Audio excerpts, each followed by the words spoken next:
Hello everyone, इस video में मैं आपको बिटकॉइन की मार्केट अपडेट दे रहा हूँ। आज के दिन की बिटकॉइन का टेक्निकल एनालिसिस करेंगे, साथ साथ मार्केट को देखेंगे, मार्केट कहाँ जा रही है। सबसे मोस्ट इम्पोर्टेंट बिटकॉइन ईटीएफ की न्यूज़ है, वो आपके साथ शेयर करनी है। इसके अलावा हमारे पास अक्टूबर का महीना कैसा जाने वाला है उस पर डिस्कस करेंगे, और प्लस में ऑल कॉइन्स को भी देखेंगे। आज बहुत दिन हो गए ऑल कॉइन्स को हमने नहीं देखा, तो ऑल कॉइन्स के चार्ट्स को देखेंगे। वीडियो को कोशिश करेंगे जितना छोटा हो सके छोटा बनाएंगे और आपको क्विकली अपडेट देने की कोशिश करेंगे। अच्छा, सैटरडे और संडे में अवेलेबल नहीं होगा। संडे को मैं शॉर्ट वीडियो में आपको क्विक अपडेट दे दूंगा बिटकॉइन की। इसके अलावा हमारे पास ये जो टाइम फ्रेम अभी खोला है हमने 4 आवर का, इस पे डिस्कस करते हैं कि फर्दर हमें क्या प्राइस एक्शन मूवमेंट नजर आती है। अब मैं अपना बता दूं कि 2019 से लेके अब तक क्रिप्टो मार्केट में हूं, और 2019 से लेके अब तक जितना भी मेरा एक्सपीरियंस है, मैं चाहता हूं बिटकॉइन वाला के चैनल के थ्रू आपके साथ शेयर किया जाए। और मैं चाहता हूं प्रीमियम कंटेंट आपको मिले इस चैनल पे, फ्री ऑफ कॉस्ट आप सीखें। डेली बेसिस पर टीए की वीडियोस देखें मेरी।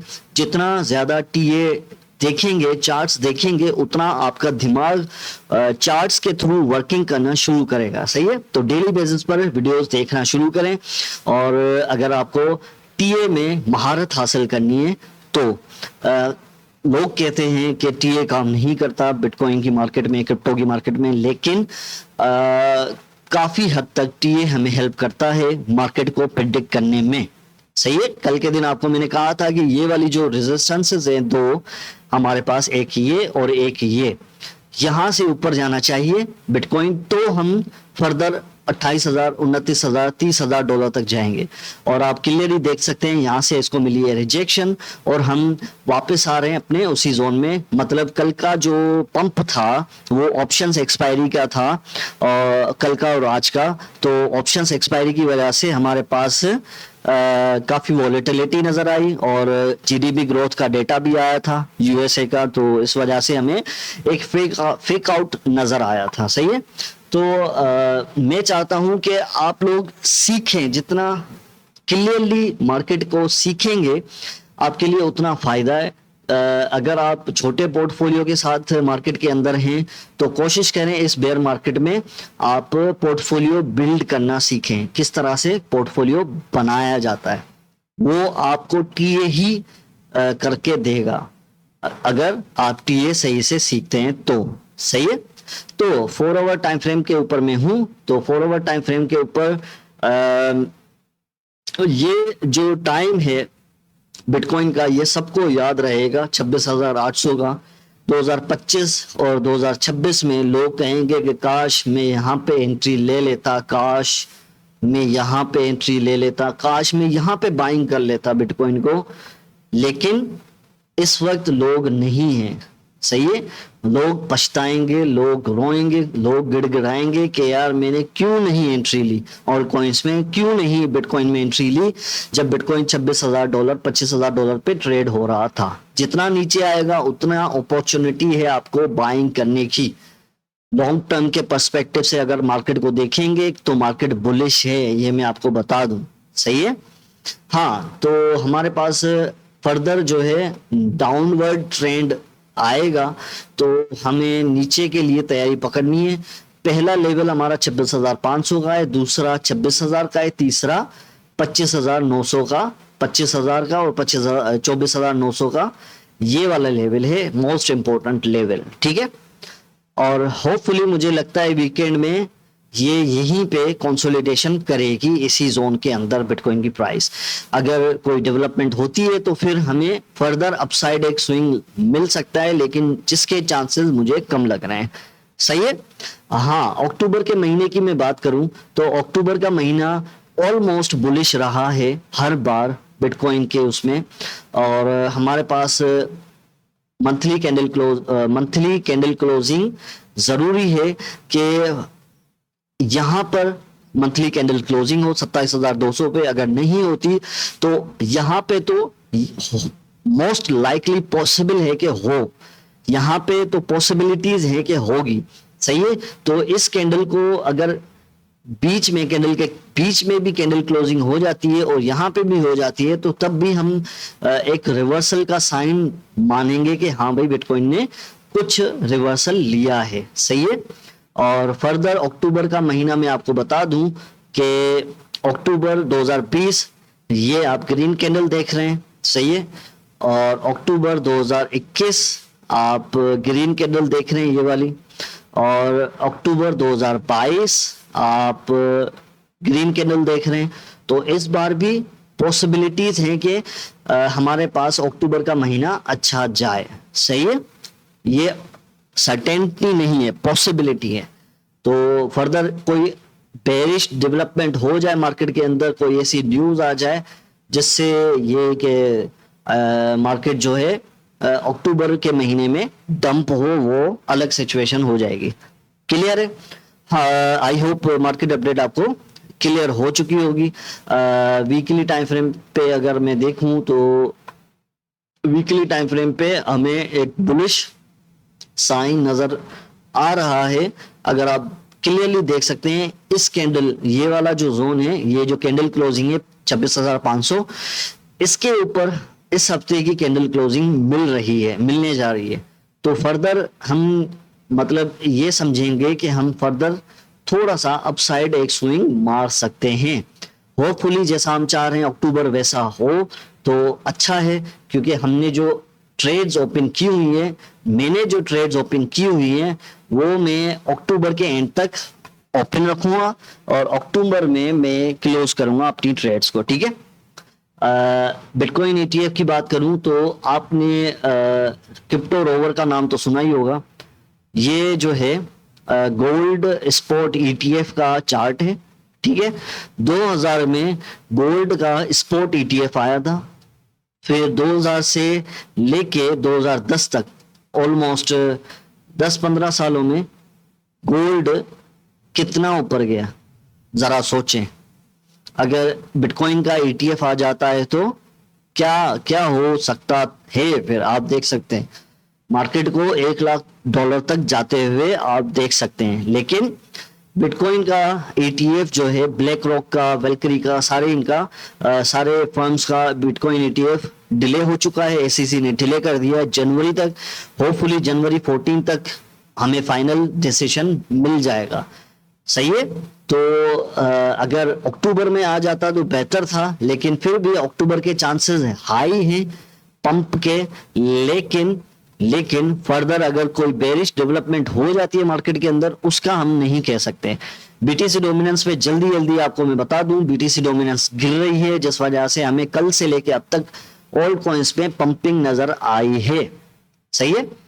फर्दर क्या पॉसिबिलिटी है, फर्दर हम 48 का लेवल देख रहे हैं BTC डोमिनेंस का, 49 का। फर्दर हम ये वाला लेवल है, एक ये वाला लेवल है, यहां तक आते हुए गिरते हुए नजर आ रही है BTC डोमिनेंस हमें। ठीक है। अच्छा, और अदर्स की डोमिनेंस में देखूं तो अदर्स की dominance kind of consolidation mode में, तो ये अच्छी बात है। यहीं पे कंसोलिडेशन रहे तो हम फर्दर एक अपस्विंग मार सकते हैं अदर्स की डोमिनेंस में 12% का, जिसमें हमें अच्छा खासा पंप नजर आएगा ऑल कॉइन्स के अंदर। ठीक है। अच्छा, फर्दर मैं ऑल कॉइन्स को डिस्कस करूं, डॉलर इंडेक्स पे पहले मैं बात करूं। हमने कहा था कि भाई ये वाला हैवी रेजिस्टेंस जोन है, तो यहीं से इसको पॉसिबली रिजेक्शन मिल सकता है। तो हमें रिजेक्शन तो मिला है, लेकिन काइंड ऑफ यहां से इसने सपोर्ट लेके वापस ऊपर की तरफ गया है डॉलर इंडेक्स। याद रखें, डॉलर इंडेक्स अगर गिरेगा तो बिटकॉइन पंप लेगा। सही है। अगर डॉलर इंडेक्स ऊपर जाएगा तो मार्केट गिरेगी। सही है।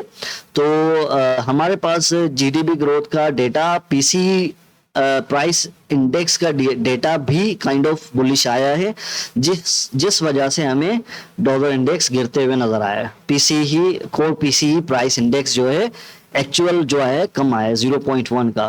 तो हमारे पास ये नंबर्स अच्छे आए हैं, जिस वजह से हमें डॉलर गिरता हुआ नजर आया। फर्दर डॉलर के ये वाले लेवल्स हैं 104 तक, मैं अंदाजा लगा रहा हूं कि ये यहां तक 103 104 तक जरूर आएगा डॉलर इंडेक्स आने वाले दिनों में। अच्छा, मेटिक के ऊपर आऊं तो मेटिक ने इतनी ज्यादा पंपिंग नहीं ली, सही है, और कंसोलिडेशन कर रहा है मेटिक। जिस भी कॉइन में 2 महीने से ज्यादा कंसोलिडेशन होती है तो वो मोस्ट लाइकली एक ब्रेकआउट लेता है, लेकिन मेटिक के सिनारियो में ये हो रहा है फिल वक्त के FTX के पास मेटिक कॉइन भी हैं, डॉट भी हैं, सोल भी हैं, और कभी भी किसी भी वक्त वो लोग लिक्विडेट कर सकते हैं मार्केट में अपने एसेट्स को, ठीक है। इस वजह से और कोर्ट ऑर्डर भी मिल गया उनको कि आप कर सकते हैं, तो इस वजह से लोगों में थोड़ा सा डर है, खौफ है, और लोग जो है सरमायाकारी कम कर रहे हैं मेटिक, डॉट और सोल के अंदर। अगर आपने लेना है मेटिक तो this is the best time, probably the best time, लेकिन पार्ट्स में लीजिएगा, थोड़ा सा यहाँ पे, थोड़ा सा फर्दर नीचे, थोड़ा और नीचे, थोड़ा और नीचे, इस ऐसे करके पार्ट्स में एंट्री लीजिएगा। मैं मेटिक को $1 तक जाता हुआ देख रहा हूं आने वाले दिनों के अंदर, ठीक है। डॉट के अंदर आपको मैं दिखाऊं कि डॉट हमारे पास कंसोलिडेशन मोड में है, और ये भी मेटिक की तरह ही कंसोलिडेशन कर रहा है, तो फर्दर हम एक अपसाइड स्विंग देख सकते हैं $4.3 तक की। इससे ऊपर गए तो 4.78 और फिर $5 का जोन है, लेकिन आपने पार्ट्स में एंट्री लेनी है। मैं अपनी ट्रेड्स को अक्टूबर के एंड तक होल्ड करूंगा, प्रॉफिट में होऊंगा तो ठीक, नहीं तो फिर मैं अपनी ट्रेड्स को क्लोज कर दूंगा, सही है। AR नहीं, ICP नहीं, यूनी, ICP में भी एक ब्रेकआउट आया है, लेकिन रीटेस्ट का आपने वेट करना है। ये वाला जो लेवल है ना, ये वाला ICP के अंदर ये वाला लेवल है, यहां से मिला है इसको ब्रेकआउट, फिर इसको रिटेस्ट करना चाहिए इसी लेवल पे, सही है। उसके बाद फर्दर ये ऊपर जाए तो रिटेस्ट का वेट करें, रिटेस्ट हो $3 के अराउंड आप इसको बाय कर सकते हैं ICP को, सही है। यूनी, अच्छा, आप भी इसी तरह से चार्ट्स देख सकते हैं, चार्ट्स में कंसोलिडेशन पैटर्न फाइंड आउट कर सकते हैं, ब्रेकआउट फाइंड आउट कर सकते हैं, लेकिन आपने टाइम देना होगा TA को, फिर आपको समझ में आएगा कि यार ये गेम क्या है, सही है। यूनी में भी काइंड ऑफ ब्रेकआउट नजर आ रहा है, लेकिन अभी तक हुआ नहीं है। ये वाला लेवल है यूनी का, ये अगर टूटता है तो हम ये वाला लेवल अचीव करेंगे 4.87 का। तो आपने क्या करना है, आपने वेट करना है। अगर प्राइस यहां से ये एरिया तोड़ के फिर यहाँ पे रिटेस्ट करने आए तो आपने इस एरिया में बाइंग करनी है, ठीक है। यूनी में डॉट, मेटिक, यूनी, और इसके अलावा सोल की मैं बात करूं तो सोल ऑलरेडी पंप है, इसमें नहीं जाना है भाई। XRP नहीं, XRP में एक ब्रेकआउट आया अच्छा खासा। र्यून के अंदर, र्यून में भी ब्रेकआउट आया जबरदस्त। र्यून का हमने बताया था कि ये वाला लेवल अचीव होगा, लेकिन नहीं हुआ, यहीं से इसने पंप ले लिया है, जो कि बुरी बात नहीं है, सही है, चलेगा। हमने प्रॉफिट बुकिंग कर ली थी पहले ही र्यून के अंदर। अच्छा, ओशियन अभी तक पंप नहीं हुआ अच्छा खासा, तो ओशियन में हमें काइंड ऑफ ये वाला लेवल है, यहां से अगर ब्रेकआउट मिल जाए ओशियन में तो हम ऊपर की तरफ जाएंगे ओशियन में, ठीक है। ओशियन में एंट्री फिल वक्त में नहीं कहूंगा आपको, आप इस लेवल का वेट करें, यहाँ पे आप एंट्री ले सकते हैं ओशियन के अंदर। एप कॉइन की मैं बात करूं तो एप कॉइन में $1 के अराउंड मैंने इन्वेस्टमेंट की थी और 15% में यहाँ पे हूँ प्रॉफिट के अंदर। अगर आपको एंट्री लेनी है तो 1.1617 का लेवल होगा, यहाँ पे आप एंट्री ले सकते हैं, और अक्टूबर के एंड तक देखते हैं कि कहाँ तक ये जाता है, ठीक है। इसके अलावा बस ये बहुत हैं, ये इतने सारे कॉइन्स में नहीं दे सकता, बस यही है। फर्दर जो है मिलेंगे नेक्स्ट वीडियो में। तब तक के लिए वीडियो को लाइक करें, चैनल को सब्सक्राइब करें, और मुझे बताएं कमेंट के अंदर कि आपने कुछ नया सीखा, कुछ वैल्यू मिली आपको या नहीं, ठीक है। सही है, फिर मिलते हैं, अपना ख्याल रखिएगा। Thank you very much.